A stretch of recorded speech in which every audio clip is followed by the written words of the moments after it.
Everyone, I am Aditya Joshi. Welcome back to our channel.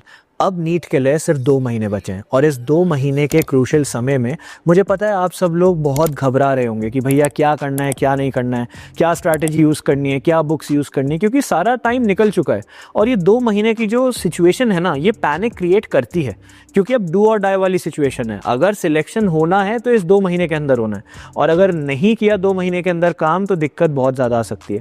तो इस पूरी सिचुएशन को टैकल करने के लिए आप सबके लिए मैं आज 2 भैया से आपकी बात कराऊंगा। ये दोनों एम्स दिल्ली में हैं। आप सुनो ये क्या कह रहे हैं, एंड आई थिंक इसके बाद आपको थोड़ी सी क्लैरिटी आएगी। सबसे पहले अर्पित भैया आएंगे, वो एम्स दिल्ली के हैं, और यहाँ पे ऋतिक भैया हैं, वो भी एम्स दिल्ली के हैं। तो आप दोनों की बातें सुनो। देखो, अब मार्च आ चुका है। मार्च के बाद मतलब 12th बोर्ड्स के बाद आपके सिर्फ 2 महीना होता है। 2 महीने के बाद आपके एग्ज़ाम है, और इस 2 महीने के टाइम फ्रेम में आपको इतना बड़ा सिलेबस कवर करना है, जो कि काफ़ी ज़्यादा डिफिकल्ट टास्क है। बच्चे उसको 11th-12th में कवर करते हैं। हालांकि जॉब में भी बच्चे इसको कवर करते हैं, ऐसी बात नहीं है, लेकिन ये 2 महीने का टाइम फ्रेम काफ़ी ज़्यादा कम है। और आप 12th के साथ आप निकालना चाहते हो, या फिर आप सूडो ड्रॉपर हो और आपके पास इतना कम टाइम है, और आपका हो सकता है किसी का लास्ट चांस हो, या फिर आपके पास 12th बोर्ड्स के बाद कॉन्फिडेंस नहीं है कि मैं कैसे वो दोबारा सिलेबस रिवाइज करूँ अपने दिमाग के अंदर, तो वो काफ़ी डिफिकल्ट हो जाता है। कुछ क्वेश्चंस आपके छूट गए, चैप्टर्स छूट गए, रिवाइज नहीं करा, बोर्ड्स के साथ कन्फ्यूज़न आ गया, इंग्लिश हिंदी वो सब बीच में आ जाती हैं चीज़ें ना, तो वो काफ़ी ज़्यादा डिस्टर्बिंग होती है। और इस 2 महीने के टाइम फ्रेम में, क्योंकि टेस्ट सीरीज़ भी आपको देनी है, वो सिलेबस भी कवर करना है, रिवाइज करना है, क्वेश्चंस लगाना है, काफ़ी सारी चीज़ें हैं, बहुत कम टाइम है, और इन सब में करना बेयरली इम्पॉसिबल होता है कि आप इसको कर लो। तो और लेकिन ये ऐसा कि नहीं है कि आप इसको बिल्कुल नहीं कर सकते। अगर हम आपके साथ हैं तो ये कर सकते हो, क्योंकि हम भी इस टाइम फ्रेम से निकले हैं, हमने भी डिफ़िकल्टीज फेस करी थी, और हम आपको वो पॉइंट्स, वो शेड्यूल, वो मास्टर प्लान प्रोवाइड कर सकते हैं कि जिससे आप इस चीज़ को क्रैक कर लो। तो जैसा कि आपको अर्पित ने बताया कि इस इतने बड़े सिलेबस को 2 महीने में कवर कर पाना बहुत ही मुश्किल टास्क है, बट जो भी डिफ़िकल्टीज़ हैं वो डिफ़िकल्टीज़ हमने भी फेस करी हैं, तो हम आपको इस बारे में गाइड कर सकते हैं कि जो भी आपको कन्फ्यूजन हो रहा है, जो भी आपका पार्ट छूट गया है, जो भी आपको कॉन्फिडेंस की कमी है, तो उसके बारे में हम आपको गाइड कर सकते हैं। और जो 1% भी अगर एक चांस है कि इस बार आपका लीड्स में सिलेक्शन हो जाएगा, तो उस 1% को 100% बनाने में हम आपके साथ जी जान लगाकर मेहनत करें। हम आपको पर्सनली 1-to-1 गाइड करेंगे कि आपको क्या स्ट्रैटेजीज अपनानी है, कैसे आपको टेस्ट देने हैं, कैसे आपको सिलेबस कवर करना है, कैसे आपको रिवीजन करना है। तो उसके लिए हम आपके साथ रहकर 1-to-1 मेहनत करें। हाँ, आप सबने देखा, ठीक है।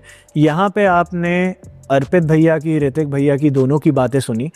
1-2 चीज़ें आपको समझ आ गई कि हाँ, जो फोमो क्रिएट हो रहा है, जो दिक्कतें आ रही हैं, जो लास्ट में पैनिक की सिचुएशंस आ रही हैं, वो रियल है और वो आनी भी चाहिए, क्योंकि ये इतना हाई इम्पॉर्टेंस का एग्ज़ाम है। मतलब आप समझ रहे हो ना कि नीट का एग्ज़ाम कितनी इंपॉर्टेंस रखता है आपके लिए।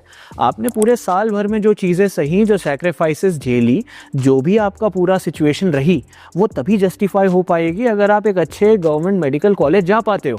और इसलिए मैं चाहता था कि एक बार आप दोनों हमारे एम्स के जो भैया हैं उनसे बात करो, समझो कि वो भी उस माइंडसेट से निकले हुए हैं, लेकिन होप ज़रूर है।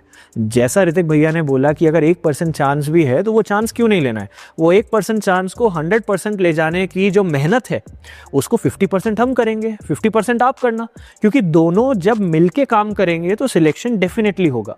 और इसी पूरे माइंडसेट के साथ हम पूरी मेंटरशिप लॉन्च कर रहे हैं। जो लास्ट के 2 महीने हैं, ये बहुत ही क्रूशियल मोमेंट है।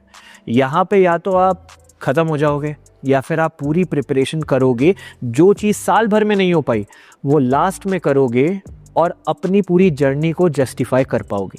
तो इसलिए 7 डेज़ के लिए हम इनटेक्स अपने ओपन रखेंगे मेंटरशिप के लिए। इन दोनों भैया की तरह आपको एम्स दिल्ली के टॉपर्स गाइड करेंगे, सिर्फ एम्स दिल्ली के टॉपर्स गाइड करेंगे, सबसे बड़ी बात। और जब ये लोग आपको गाइड करेंगे, बताएंगे कैसे क्या करना है, तो सिलेक्शन ज़रूर होगा। ये चीज़ याद रखना। खाली 7 डेज़ के लिए इनटेक्स ओपन रहेंगे। सीट्स हमेशा की तरह लिमिटेड रहती हैं। 7 दिन के बाद हम किसी भी बच्चे को 8वें दिन नहीं इनटेक दे पाएंगे, ठीक है। तो प्लीज़ अपने घर पे बात करिए, रेडी रहिए इस चीज़ के लिए। और जैसे ये लॉन्च होता है, believe me, this will be the best decision for you, क्योंकि ये आपकी पूरी प्रिपरेशन को चेंज कर देगा। Thank you everyone. एक चीज़ और, नीचे डिस्क्रिप्शन में आपको हमारे ऐप का लिंक मिलेगा, प्लीज़ उसको डाउनलोड करके रखिए, क्योंकि वहीं पे सारी चीज़ें लॉन्च होगी, वहीं पे आपको सारे अपडेट्स मिलेंगे। इसके साथ इट इज़ बेटर कि आप चैनल को भी सब्सक्राइब करके रेडी रहिए, क्योंकि जो भी अपडेट्स आएंगे बहुत फ्रीक्वेंटली आएंगे, और हमारी जो विंडोज़ हैं जहाँ पे आप हमें ज्वाइन कर सकते हो वो बहुत शॉर्ट होती है। तो 7 डेज़ के लिए इंटेक्स ओपन है, जल्दी से नीचे जाके ऐप डाउनलोड करके रेडी रहो। जैसे इंटेक्स ओपन होंगे, you will be the first one two join. Thank you.